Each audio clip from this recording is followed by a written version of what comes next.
but today is the refutation of idealism.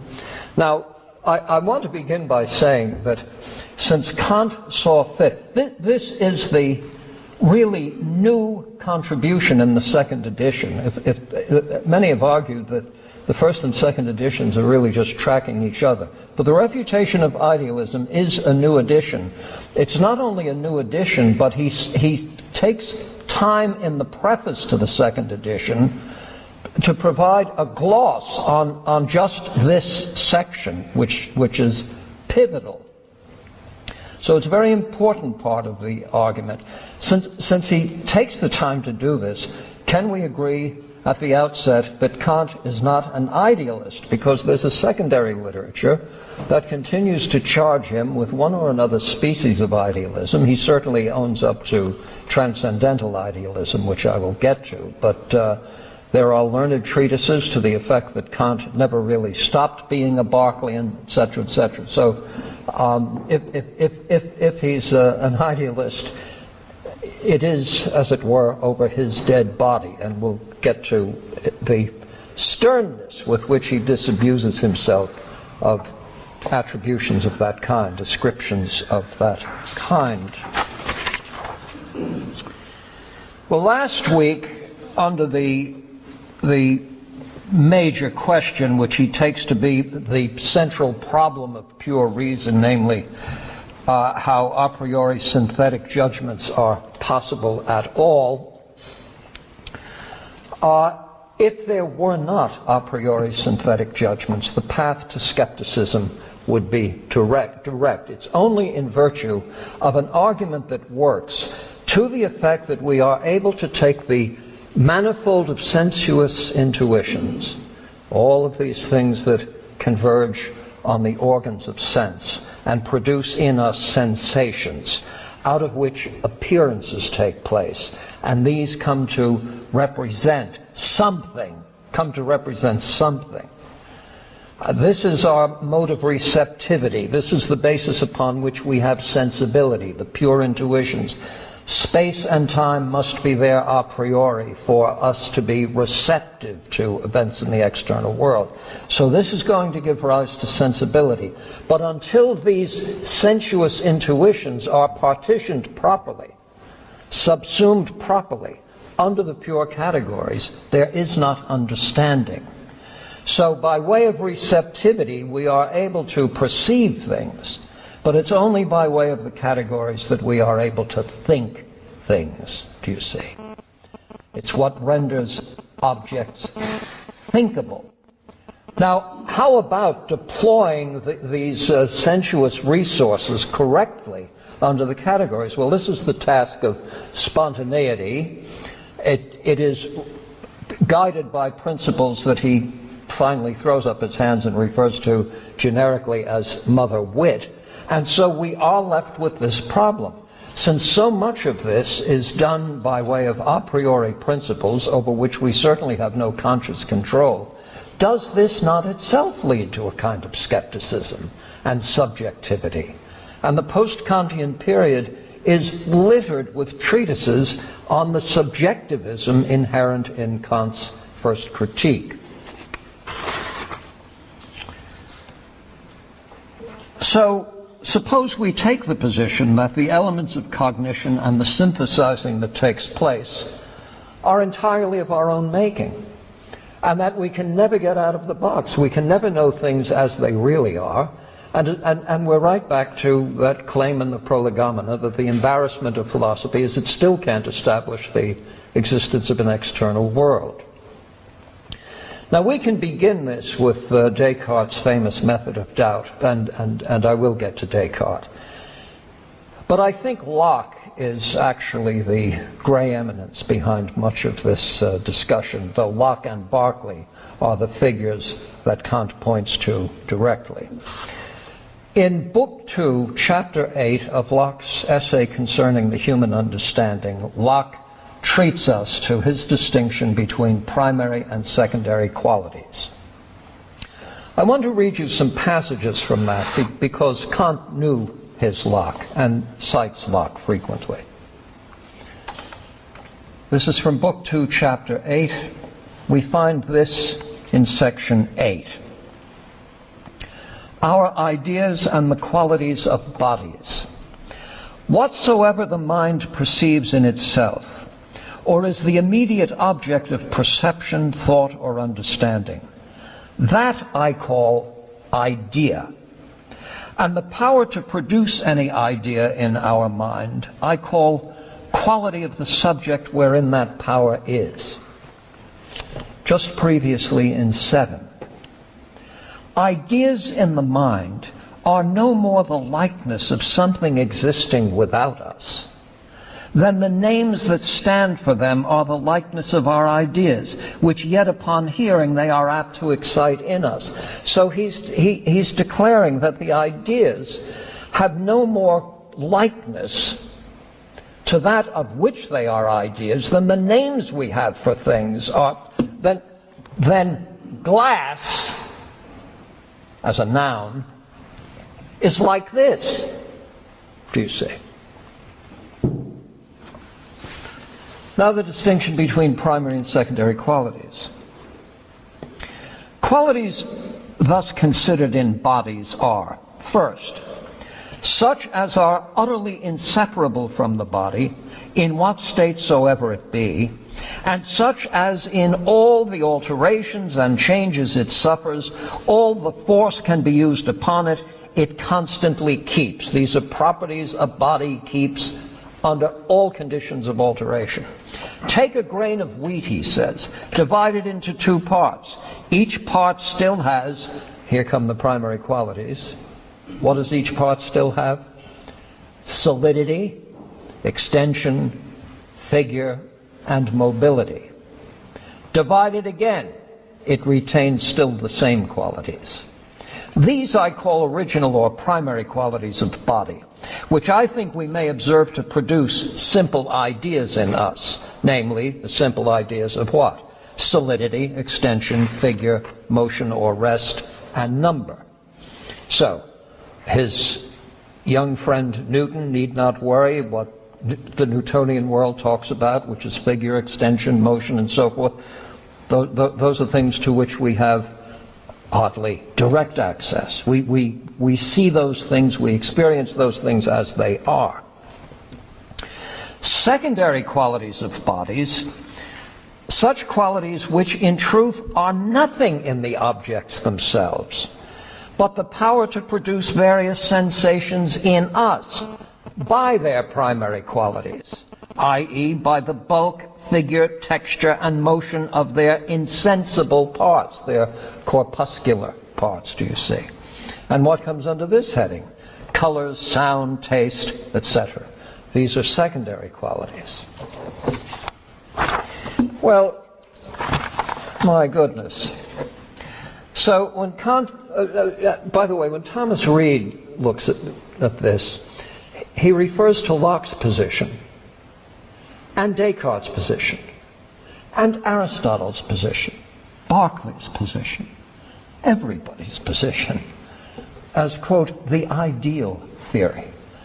The ideal theory, Reid says, is a theory according to which we have no contact with the objects in the external world directly, but only by way of some mode of mental representation, such that the only thing we can talk about with any authority are the contents of our own minds, and not the external world. And Reid says, early on in my philosophical career, I tended to side with Berkeley on these matters.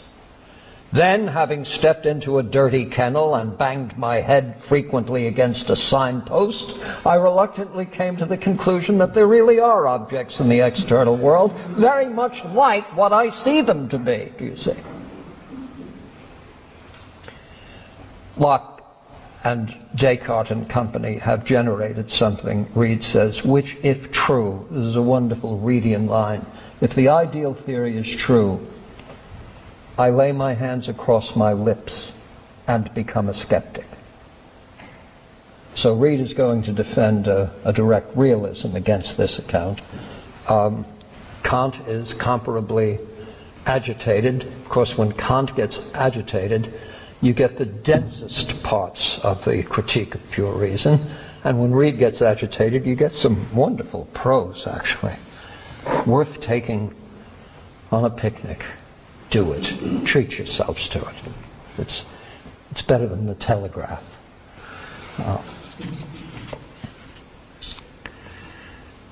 Well, Kant sees two forms of skepticism arising from this tradition.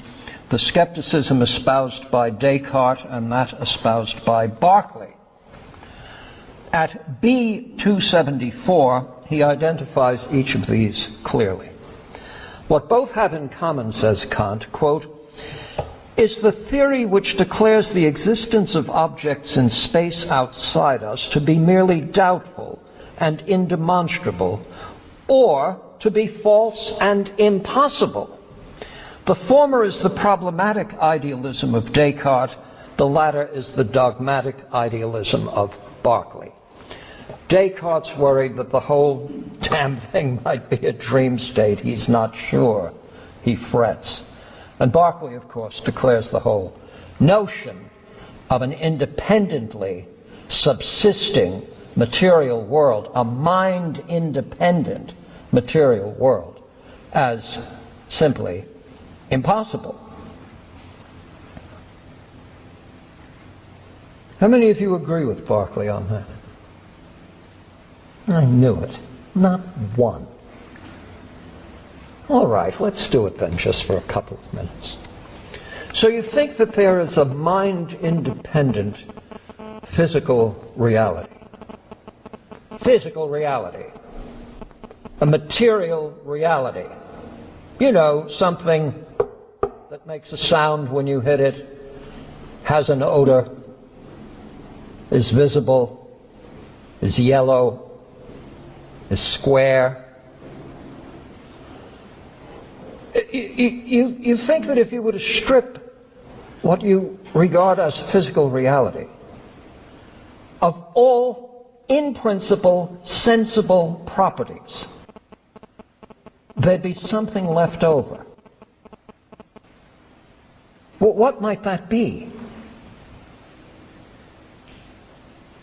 That is something to which there is no attending sense or mind, something beheld by no consciousness anywhere. And nonetheless, you're prepared with a kind of epistemic fundamentalism to say, notwithstanding to the contrary that no mind in the imaginable cosmos apprehends any aspect of this entity, I declare without more, nonetheless it exists. Oh, stop it. You should be ashamed of yourself. So Berkeley simply wants to, in the dialogue between Hylas and Philonous, the friend of reason, and Hylas is Hulas, the materialist, you see, he simply wants to make clear to him that, look, don't worry about this argument of mine. There are still carpets and bottles and computers and carrying cases and so forth. What there isn't is a mind-independent, a totally mind-independent, independently existing material world. Rather, everything with real existence subsists in the attending mind, in some attending mind. Esse est percipi. To be is to be perceived. Well,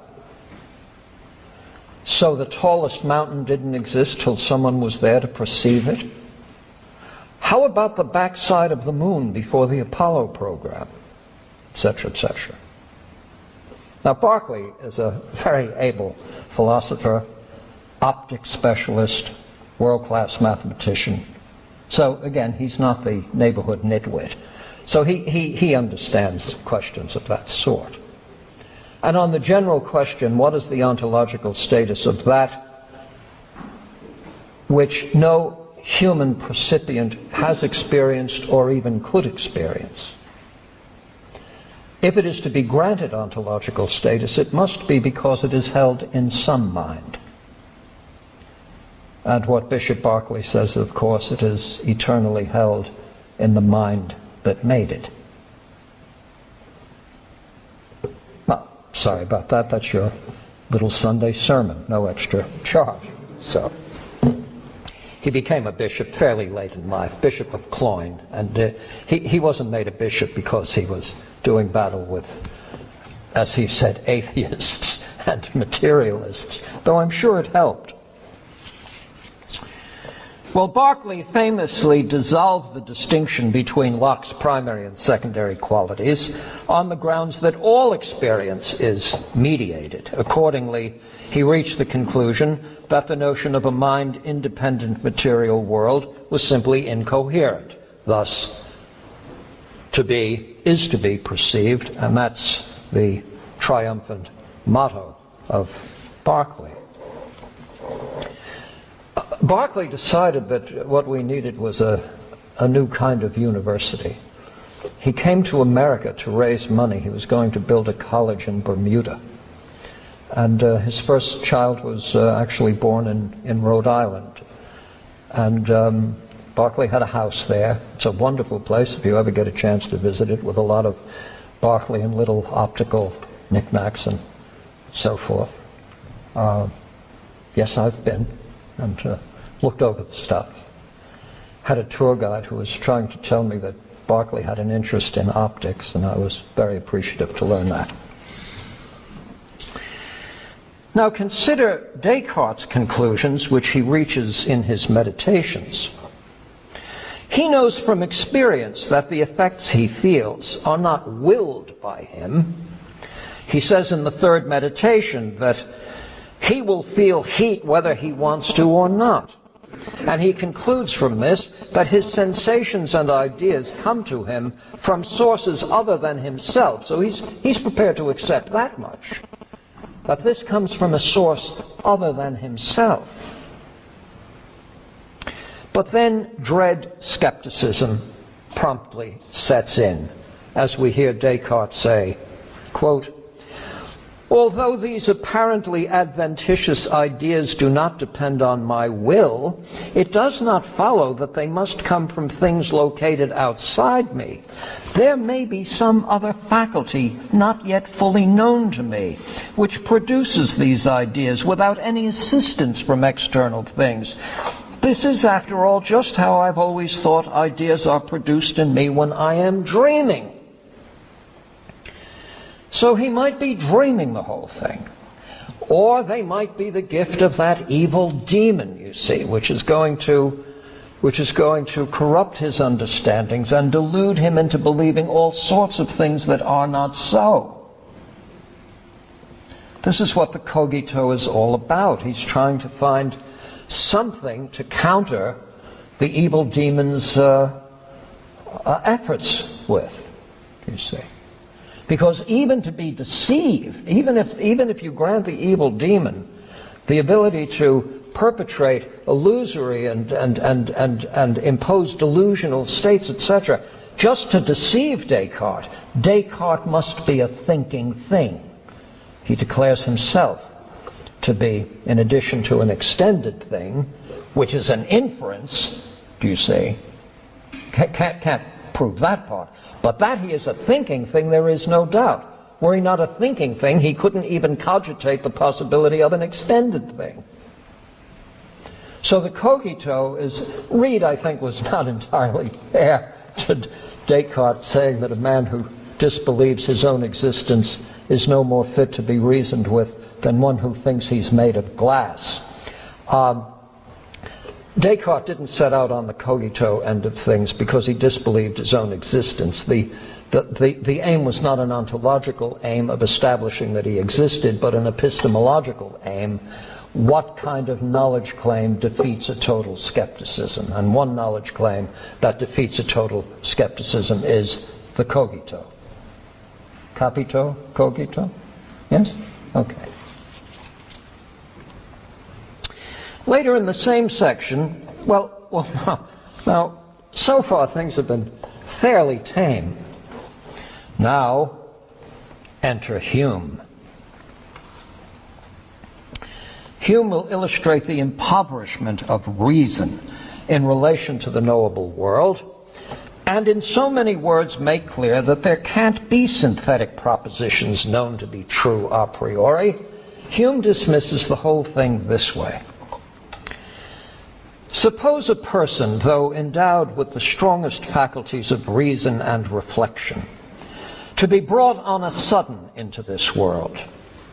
He would indeed immediately observe a continual succession of objects and one event following another. But he would not be able to discover anything farther. He would not at first, by any reasoning, be able to reach the idea of cause and effect, since the particular powers by which all natural operations are performed never appear to the senses. Such a person, without more experience, could never employ his conjecture or reasoning concerning any matter of fact, or be assured of anything beyond what was immediately present to his memory and his senses. Later in the same section, quote, "By what argument can it be proved that the perceptions of the mind must be caused by external objects, and could not arise either from the energy of the mind itself or from some other cause still more unknown to us? It is acknowledged that, in fact, many of these perceptions arise not from anything external, as in dreams, madness, and other diseases. It's a question of fact whether the perceptions of the senses be produced by external objects. But here, experience is and must be entirely silent. The mind has never anything present to it but perceptions, and cannot possibly reach any experience of their connection with objects. The supposition of such a connection is therefore without any foundation in reasoning." You won over to that, aren't you? Hume is marvelous. Do you know, when he'd go to France, he was such a wonderful conversationalist. They couldn't, particularly the brilliant women of the French salons, would always want to chat up Hume. I have great affection for Hume, notwithstanding my disagreement with his philosophy. First, we share a similar profile. Relatively rare in the annals of philosophy. The svelte Frenchman, you know, they do all that sword play. I can't imagine Hume doing anything like that. But the svelte Frenchman, envious of the attention Hume would be getting, would stand in the corner and they'd point to corpulent Hume, chatting up all the ladies, and they would say, "And the Word was made flesh." Ha ha ha. But you see the state that Hume leaves our reasoning and our experiences in. They simply can't establish, in addition to my perceptions, the fact of an external world bringing these about. This is not within the ambit of reason's powers, and of course it can't be established by experience, because all experience is supplying are just those perceptions. Well, if Kant is going to reply to challenges of this sort, he might find himself moving into a kind of idealism, because after all, at the level of the sensuous intuitions, we're talking about representations. No one has access directly to noumenal reality, to things as in themselves they really are. So Kant understands that the charges, after the first critique's first edition, the charge that his argument is itself a species of idealism has to be dealt with. He says, look, there's a term I do accept. I qualify myself as a transcendental idealist. And then he says this at A369. By transcendental idealism, I mean the doctrine that appearances are to be regarded as being one and all representations only, not things in themselves, and that time and space are therefore only the sensible forms of our intuition, not the conditions of objects viewed as things in themselves. So he's again making the distinction between phenomena and noumena. Now, why this wall constantly being built, lest anyone think we have access to things as in themselves they really are? Do you see how that will lead to an undefeatable skepticism? If you claim that the contents of your consciousness just are things as in themselves they really are, then you live in a world exhausted by ideas, because that's what the contents of consciousness are. So there would be no distinction whatever between an actual external world and the conscious representation of that world, because in consciousness it wouldn't be a representation. It would be things as in themselves they really are. So Kant is aware of the fact that once you argue for access to noumenal reality, ironically, you've bought into a skepticism that probably is more severe than even Berkeley's, Hume's, and Descartes'. In my notes I say, after all, if there were no distinction possible between noumena and phenomena, between an entity as in itself it really is and the representation of that entity, it would be Berkeley's idealism that probably would be the last word. Now, that the external world is in fact represented does raise a question as to what has to be in place for there to be representations in the first instance.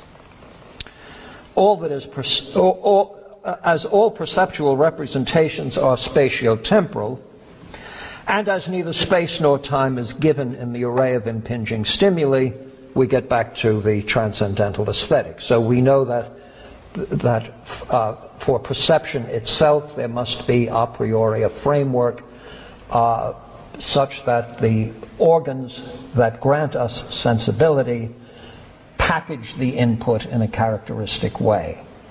Package it in a way that the stimuli themselves can't convey. Time is not in the stimulus, space is not in the stimulus.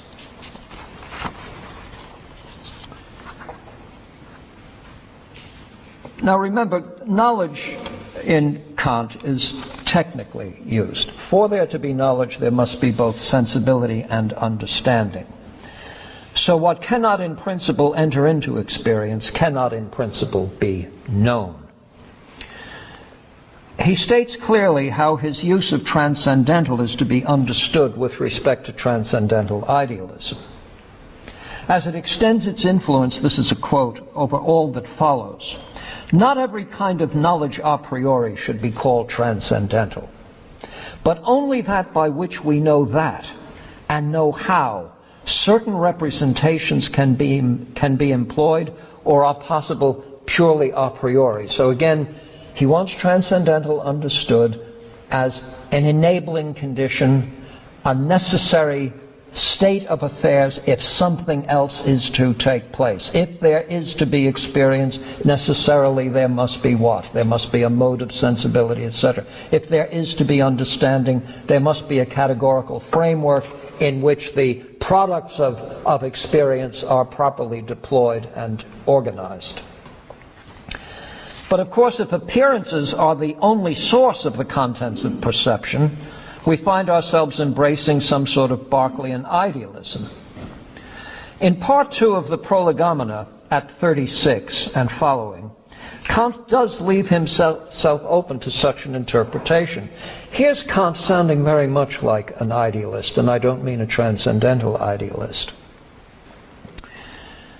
He declares that nature in the material sense is known, quote, by means of the constitution of our sensibility, according to which it is in its own way affected by objects which are themselves unknown to it and totally distinct from the appearances. Well, this begins to sound somewhat Berkeley, and you can see why his critics would charge him with idealism. And charge him with a kind of psychologism, since it begins to sound, well, it's not quite as arid as cognitive psychology. I don't think anything is quite that arid, but it does begin to sound a bit like, cognitive psychology 101. We've got schematic drawings of the senses leading to short-term memory, going to long-term memory, going to the amygdala and generating that sort of thing. If he were alive today, he might be tempted to draw things like that because of his passion for categorizing. Well, he's got to refute the idealisms of Descartes and Berkeley and show that transcendental idealism has nothing in common with those. And that's the task of the refutation of idealism. It's a dense argument, to say the least. It has given rise to a vast secondary literature. It's so vast that even I've contributed to it. Don't worry about it. And try to save Kant from the charge that there are gaps in his argument. And I have a recent article titled Kant's Seamless Refutation of Idealism. How confident am I in the conclusions I've reached? Not a bit. How does one know? The core question is how best to explain. Kant sees this. How do we explain the startling agreement between the perceptual cognitive representations that are granted and the things external to ourselves? Or, as I've said a couple of times in these lectures, how do we explain getting to the moon and back? Do you see, this is not just some sort of reasonable correlation between guesses we have as to the external world and what the external world maybe is somewhat like.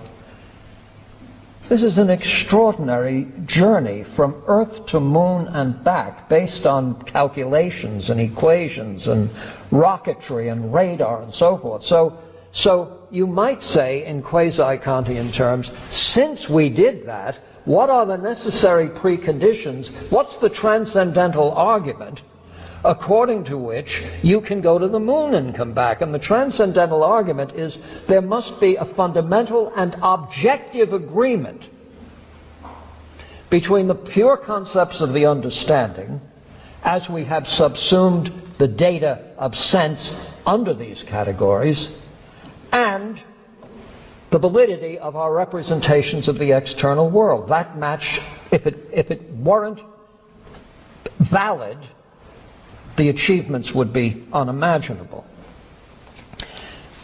That's saying that we've done it, and that something must be there for us to have done it. But how do we establish the reality of things outside ourselves in the first instance? Suppose the whole space program is a kind of dream. There are still people who think that the whole thing was done on a Hollywood sound lot, that nobody actually ever did go to the moon. There are people who believe things like that. Well, to establish the reality of things outside ourselves, Kant says he will turn all idealisms against themselves. And he sets out to establish that the very possibility of self-awareness, Descartes' or Berkeley's own inner sense, requires an awareness of the external world. That is to say, it is only by way of what is außer uns, it is only by way of our access to what is outside ourselves, that we are able to establish that inner life of conscious experience. That's what he means by turning idealisms against themselves. As he says at B 274, he says that inner sense requires an awareness by way of outer sense.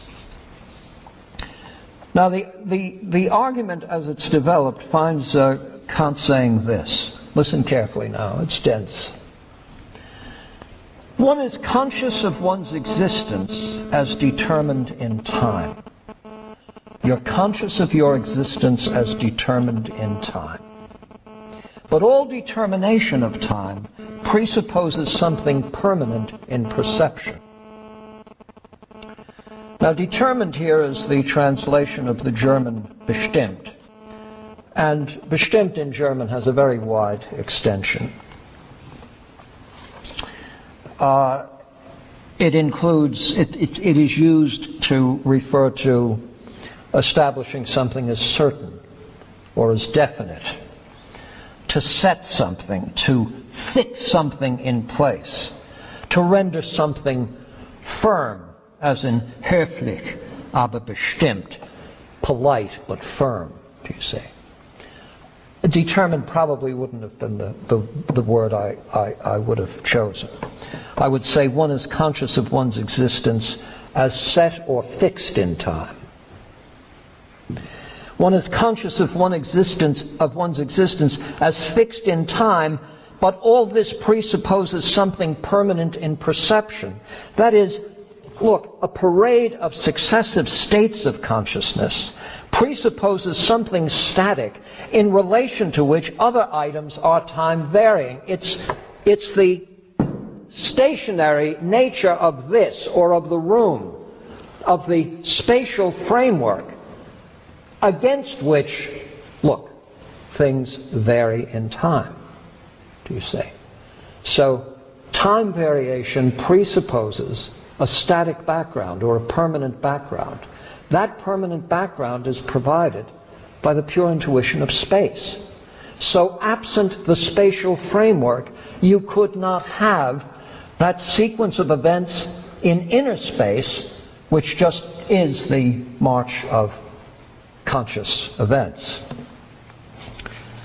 The permanent can't be within the conscious percipient, for that very consciousness, for its own successive states to exist, requires something permanent that is external to itself.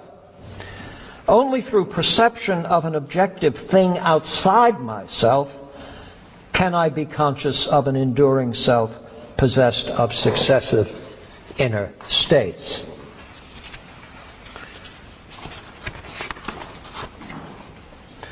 Kant concludes that self-consciousness requires perceptual awareness of objects external to oneself.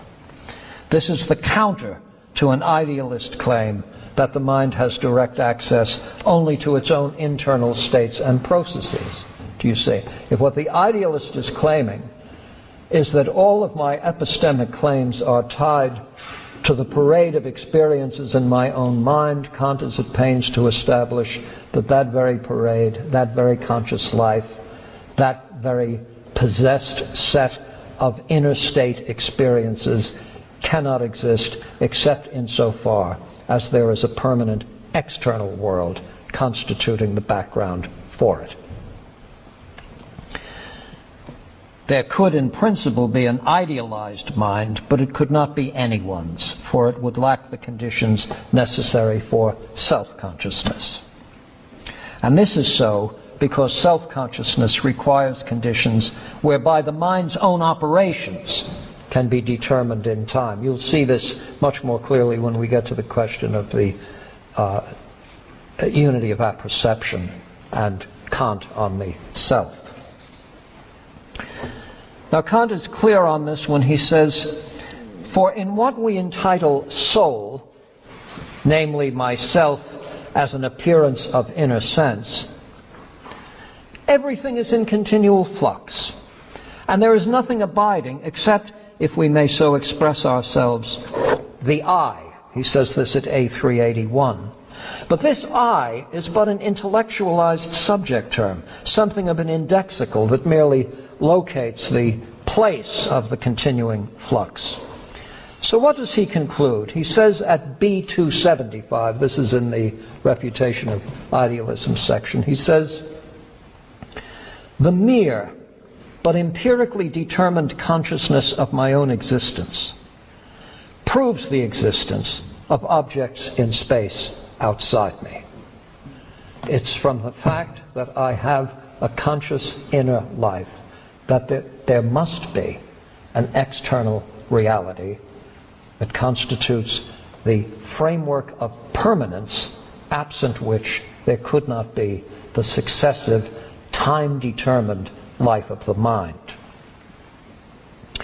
Well, there's still a hint of subjectivism here, and it's only when we return to Kant's treatment of the pure intuitions that this unwanted subjectivity gives way to what is a priori universal and necessary. He says this as early as B2. We shall understand by a priori knowledge, not knowledge independent of this or that experience, but knowledge absolutely independent of all experience. Opposed to it is empirical knowledge, which is knowledge possible only a posteriori, that is, only by way of experience. But experience never confers on its judgments true or strict universality. If then a judgment is thought with strict universality, that is, in such a manner that no exception is allowed as possible, then it is not derived from experience, but is valid absolutely a priori. And he takes his argument against idealism to reach that degree of necessity and universality. Do you see? This time-determined internal life of the mind is not unique to Jack or Jill. These constitute the necessary conditions for there to be successive states of mind as such, necessary and universal, therefore not the gift of experience. So in the end, is Kant some sort of idealist? This is a question that has spawned a substantial secondary literature. I can tell you, as far as I can tell, no end in sight. As long as DPhils require dissertations, there will be additional work on Kant as an idealist, I'm sure, and then other work on Kant as not an idealist, and probably 200 or 300 on Kant could be an idealist under a certain set of descriptions, etc. Well, if he is an idealist, then it's over his own explicit objections. He was at pains to trace the rationale that would find, as he put it, even, quote, good Berkeley degrading bodies to mere illusion, close quote. And Kant, like Reid, would have none of that. That's it.